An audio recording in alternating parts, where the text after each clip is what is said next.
In this video, I'm going to put a roll of film through the Pentax K1000. And I can already tell you in advance it's taken me 5 days to get through a roll of 36 exposures. And this is typical when using film. Every shot you take costs money, so you really focus on composition and light. So without further ado, let's get started. I'm going to be testing the Pentax K1000 with a roll of Fomapan 400 ISO. Interesting film, I haven't used it before, so let's load it into the camera.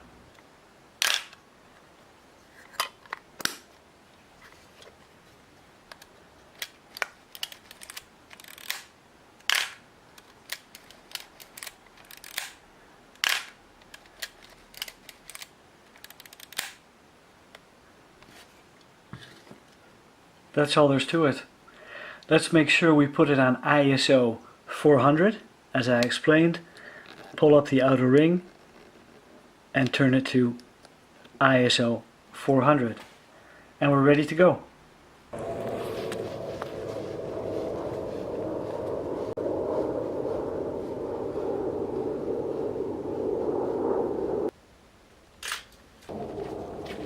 Right, 1/125th of a second at 5.6. That should be okay.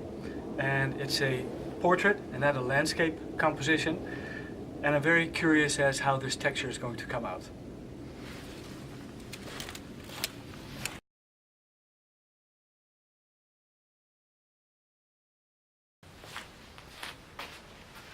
Now, photographing this latch from nearby to show the texture and the rust and the age, it's not easy because I don't want to stand in the light and throw my shadow on the subject. So I'm going to walk around it and compose it and then take the picture.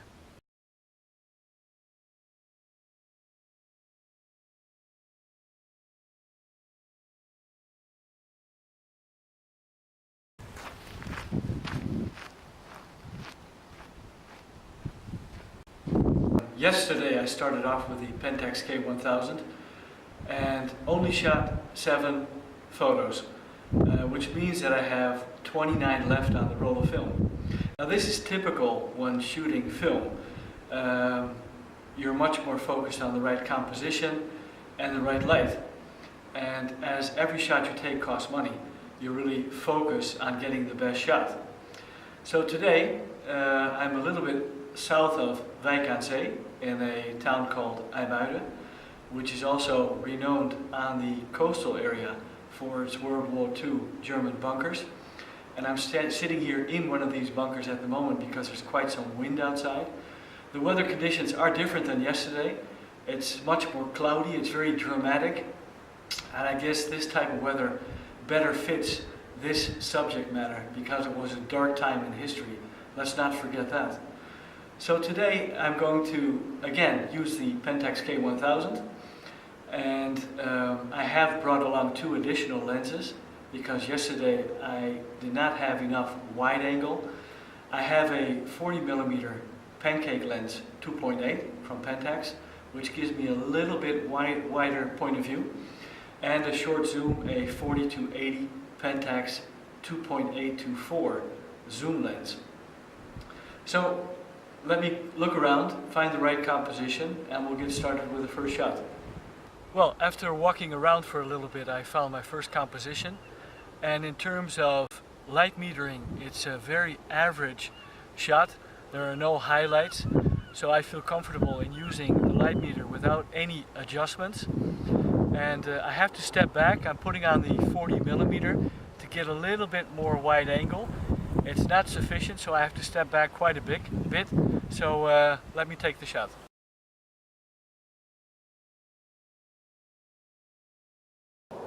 Just to give you an idea, 1/60th of a second, shooting at f8.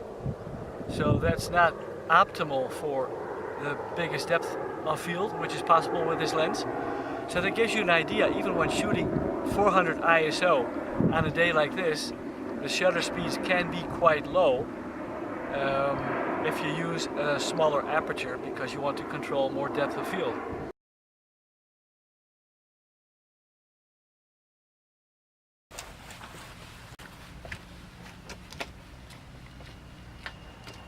Now this is a very simplistic composition. I'm trying to find the right angle. So I'm going to take the photo from your left. So I'll be out of the frame for a moment while I take the picture. Right, I took the shot again at 1/60th of a second and an aperture of about f8. On to the next composition.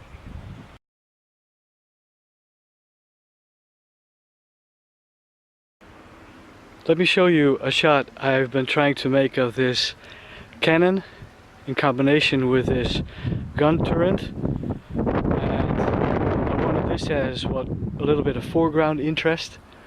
Only that's been quite difficult, so let me show you what I tried to achieve. I'll put this lens to an equivalent of 40 millimeters, which is on my Pentax, and go to where I was when I composed with the Pentax. This is what I've been trying to achieve. This is the picture. Here we are. And I can't show you why I took the picture because I needed the tripod for the Pentax, because I was shooting at f16 with 1/15th of a second.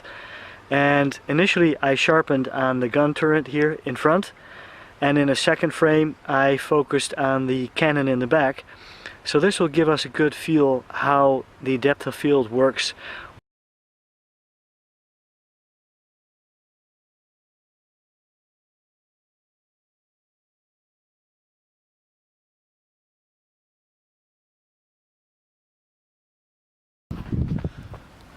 One 1/25th of a second, 5.6. On to the next.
Let's start off with the pros of the Pentax K1000.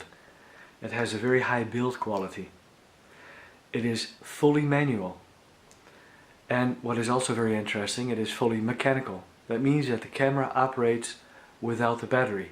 The battery is only necessary for the built-in light meter. There is an abundance of lenses available for the K-mount system, both native Pentax lenses and also lenses from other manufacturers. It's a relatively inexpensive camera, although the price of the Pentax K1000 second-hand is often higher than previous models which were more expensive from Pentax. There's an external flash connector, and it uses an inexpensive, standard, readily available battery. Now a short rundown on the cons. It's quite a heavy camera, and that's also due to the build quality. There's no aperture and no shutter priority, and there's no fully auto exposure mode. It's only manual. Another issue is the mirror sound and mirror vibration. When you release the shutter, you can really feel the shutter move in the camera. And there's no mirror lockup, so you're going to need a sturdy tripod when using lower shutter speeds. There's no grip available for the Pentax K1000, and that is an issue. No winder and no motor drive connection. Last but not least, I do feel that the lens release button is a little bit fragile. So, what is my conclusion on the Pentax K1000? Is it the ideal beginner's camera to get into film photography? Well, actually, I think it is. There are a few pros and there are a few cons that are of interest to mention again. It is quite a heavy camera. It's big and it lacks a grip, so you need to hold on tight, preferably with two hands to have a stable shot. Another thing which is important to notice is that the shutter makes quite some noise, and this is actually the mirror and not the shutter, as you can hear. And the mirror system does vibrate within this camera, and shooting at very low shutter speeds or long shutter speeds, this means you need a stable tripod to ensure you get sharp photos. It doesn't have a mirror lockup system, which could have been very useful for this camera. Besides that, the build quality is very high, there's an abundance of lenses available, and you can buy a K1000 on the internet anywhere in the world for a relatively low price. So yes, I do think that this is an ideal beginner's camera. Of course, there are more cameras which I'll be reviewing, which have also manual modes and are very high quality, but this is a very iconic camera. And in combination with the available glass, you can get very, very good results. So, I hope you enjoyed this video, and I look forward to the next one.